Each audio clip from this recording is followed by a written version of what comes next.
안녕하세요. 희생파산TV 김영용 법무사입니다. 안녕하세요. 아나운서 전지우입니다.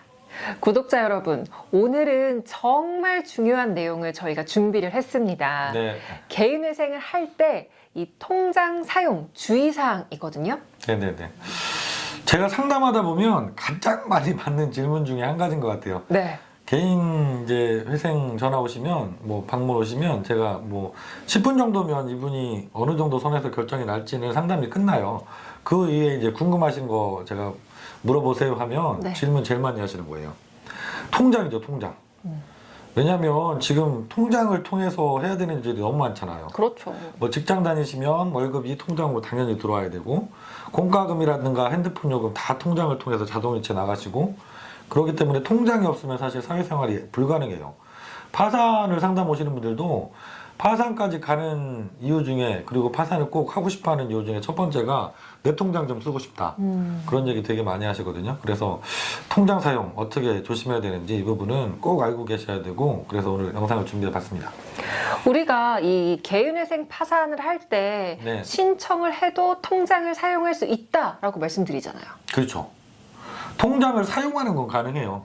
근데 주의사항이 있기 때문에 저희가 말씀을 드리는 거예요. 그럼 개인회생 파산 신청을 할 때 네. 사용하면 안 되는 통장이 어떤 것들이 있을까요? 예, 오늘 주제의 핵심이죠. 첫 번째 조심하실 거는 네. 당연히 내가 개인회생이나 파산 들어갈 때 채권자 목록에 포함하게 되는 그 해당 은행, 그 통장은 절대 쓰시면 안 됩니다. 아, 신청할 때? 예, 내가 은행이라고 생각해 보시면 답은 명확해요. 내가 예를 들어서 아나운서님한테 1,000만 원을 빌려줬어요. 대출을 해줬어요. 네. 근데 이분이 연체가 돼. 돈을 안 갚아. 근데 계속 써? 어느 날 보니까 근데 그분 계좌에 돈이 덜컥 들어오네. 그럼 그 돈 찾게 해줄까요? 안 그럴 것 같아요. 예, 바로 지급정지 걸어버리죠. 돈 못 찾게. 네. 예, 지급정지만 거느냐? 그 이후에 상계라는 걸 또 할 수 있습니다. 상계는 여러 번 말씀드렸지만 쉽게 얘기하면 같은 금액으로 퉁칠 수 있다는 거예요. 내가 너한테 1,000만 원을 받을 게 있어. 근데 통장에 500만 원 들어왔네. 그럼 500만 원 퉁치자. 그렇게 통지만 하면 법률상 효과가 발생해서 바로 그 돈을 은행에서 빼가도 아무 할 말이 없습니다. 그래서 내가 빚이 있는 은행 통장 그건 절대 쓰시면 안 된다. 있던 돈 다 묶이고 또 뺏길 수 있다. 이렇게 생각을 하셔야 돼요. 그리고 두 번째 조심해야 될 통장은 자동이체 다 걸어 놓으시잖아요. 요즘 보통 예, 편하니까. 대출 이자도 자동이체가 걸리고 네. 카드 대금도 자동이체가 걸리고, 그 통장은 돈 들어가 있으면 안 되겠죠. 아, 자동이체는 말 그대로 그 날짜 되면 자동으로 빠져나가잖아요. 네. 내가 개인회생 파산 신청할 거라고 해서 안 빠져나가는 게 아닙니다. 그렇기 때문에 대출 이자나 카드 대금 자동이체 걸려있는 은행 통장에는 돈을 넣어놓으시면 안 돼요. 그리고 내가 그럼 그 통장에 법무사님 대출 이자만 나가는 게 아니라 내 핸드폰 요금, 집 공과금도 아파트 관리비도 다 그 통장에서 자동이체 걸려있는데 그럼 어떡할까요? 이렇게 물어보시거든요. 그것만 내가 계속해서 납부를 해야 되는 돈에 관련된 자동이체는 사용해도 되는 다른 계좌로 이체를 변경해 놓으셔야겠죠. 그거 꼭 알고 계셔야 됩니다. 그럼 법무사님 지금 두 가지 통장을 사용하지 말라라고 얘기해 네네네. 주셨는데 이것 외에 또 주의해야 할 통장이 있을까요? 두 가지 통장은 포괄적으로 모든 분들이 절대 쓰시면 안 된다고 말씀을 드리는 거고요. 꼭 정말 주의해야 되는 통장, 급여 입금받는 통장 다 있잖아요. 요즘에 대부분의 분들이 통장을 급여로 이체를 받으시잖아요. 근데 이 급여 통장이 내가 빚이 있는 은행이다.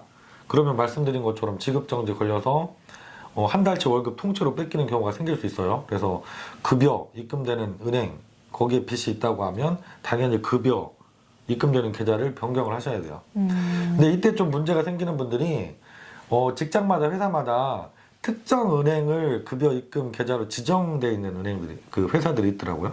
그런 분들은 방법이 사실 좀 없어요. 아, 최대한 빨리 서둘러서 접수하시고 법원에서 금지명령 결정 빨리 받는 방법밖에 없습니다. 그래서 그런 분들은 더 서둘러서 좀 진행을 하시면 좋아요. 그리고 두 번째, 급여 생활자가 아니라 직장인이 아니라 자영업 하시는 사장님들, 이분들 더 조심하셔야 될 게 있는데, 카드 매출이 일어나면 그 카드 매출이 입금되는 계좌가 다 지정돼 있잖아요. 그쵸. 그죠? 그런데 그 카드 매출이 입금이 들어오는 계좌가 역시 빚이 있는 은행 계좌였다. 그러면 그것도 역시 지급정지 딱 걸어서 당연히 돈을 주지 않겠죠. 그렇기 때문에 이거 정말 조심하셔야 돼요. 근데 제 생각에 네. 빚이 없는 은행 통장을 사용을 하더라도 이 통장에도 가압류, 압류가 들어오지 않을까라는 걱정이 되거든요. 예, 물론 들어올 수도 있죠. 들어올 수도 있어요. 그래서 걱정들을 많이 하시는데 개인회생을 빨리 준비하셔서 진행하시면 안 들어오게 할 수가 있습니다. 개인회생 금지명령이라는 제도가 있다는 건 많이 이제 아실 거예요. 서둘러서 신청하시면 법원에 사건이 접수되고 나서 보통 일주일이면 금지명령이라는 결정이 나오거든요. 그러면 가압류나 압류 이런 조치들을 채권자가 할 수가 없기 때문에 안심하셔도 되고요. 뭐 금지명령이 안 나왔더라도 일반적으로는 채권자들 연체되면 연락 오잖아요. 독촉 전화 오잖아요. 그때 저 개인회생을 어쩔 수 없이 해야 되는 상황입니다. 그래서 준비하고 있어요 라고 얘기만 하셔도 채권자 쪽에서 가압류나 압류 같은 조치는 일반적으로 하지 않습니다.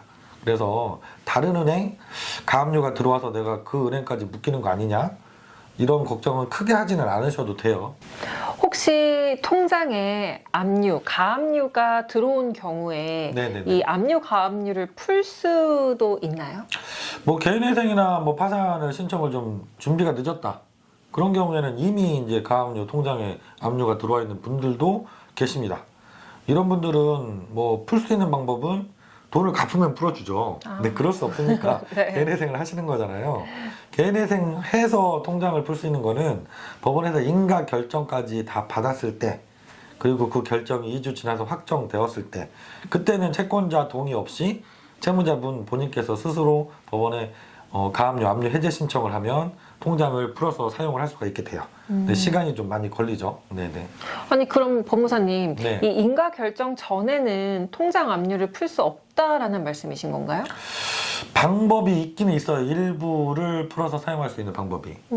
압류가 됐더라도 원래 그 통장에 있는 돈도 185만 원까지는 압류 금지 채권으로 법에 규정이 되어 있거든요. 그렇다 보니까 법원에서 압류가 됐더라도 185만 원까지는 압류를 취소해달라고 신청할 수 있는 규정이 있습니다. 그게 압류금지 채권 범위 변경 신청이라는 제도예요. 그래서 내가 지금 당장 통장에 압류되어 있는 돈이 185만 원 정도 들어있다. 그러면 그거를 급하게 법원에 신청하셔서 그 돈은 먼저 빼서 사용하시는 건 가능해요. 내가 인가 결정 받고 2주 지날 때까지 6개월, 10개월 이렇게 기다릴 수 없고 당장 그 돈이 필요하신 분들은 압류금지 채권 범위 변경 신청을 통해서 그 돈 급한 돈 찾아서 쓰시는 것도 가능합니다. 오늘 영상도 도움이 되셨으면 좋겠고요. 다음 주에도 좋은 영상 준비해서 다시 찾아뵙도록 하겠습니다. 네, 여러분께 힘이 되는 영상 저희 열심히 준비하도록 하겠습니다. 오늘도 시청해주신 구독자 여러분 고맙습니다.